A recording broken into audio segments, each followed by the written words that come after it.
खांसी और गले में दर्द को दूर करें। नमक के पानी से गरारे करें।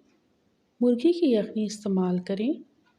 अदरक का ताज़ा रस शहद में मिलाकर चमचे पर रखकर पकाएं। जब दोनों हल हो जाएं, तो नीम गर्म होने के बाद मरीज़ को पिलाएं। प्याज काटकर इसको सूंघें। इसके बाद 10 मिनट तक स्टीम लें। गले पर विक्स मलने के बाद गले की सिकाई करें। बेहद अफाका होगा।